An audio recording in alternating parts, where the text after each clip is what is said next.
ಶುಭ್ಮನ್ ಗಿಲ್ ಅಂತ ಇವತ್ತು ತೆಗ್ದು ಒಬ್ಬ ಸ್ಟಾರ್ ಆಟಗಾರ ಅವರು, ಅವರನ್ನು 2020 ಬಿಟ್ಟಿದ್ದೂ ಸಹಿತ ಒಂದು ಚರ್ಚೆ ವಿಷಯ ಆಗಿದೆ.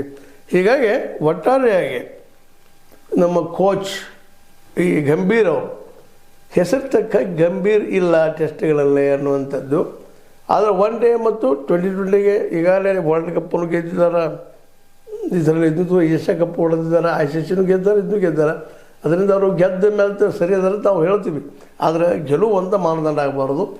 ಜೊತೆಗೆ ಅವರು ನಿಜವಾಗಿಯೂ ಕೋಚ್ ಯಾವ ರೀತಿ ತಯಾರು ಮಾಡ್ತಾ ಇದ್ದಾರೆ, ಅವ್ರು ಕೈಯಾಗಿ ಆಡುವಂಥ ಹುಡುಗರು ಯಾವ ರೀತಿ ಇದ್ದಾರೆ ಅನ್ನೋದನ್ನು ಈ ನಮ್ಮ BCCI ಚೆನ್ನಾಗಿ ಅಭ್ಯಾಸ ಮಾಡಿಸಿ ಯೋಗ್ಯರನ್ನ ಅಲ್ಲೇ ಇಟ್ಟರೆ ಭಾಳ ಯೋಗ್ಯ. ಗೌತಮ್ ಗಂಭೀರ್ ಅವರು 2020 ಮತ್ತು 1 ಡೇಗೆ ಯೋಗ್ಯ ಇದ್ದಾರೆ ಅಂತ ಅನ್ನಿಸ್ತದೆ.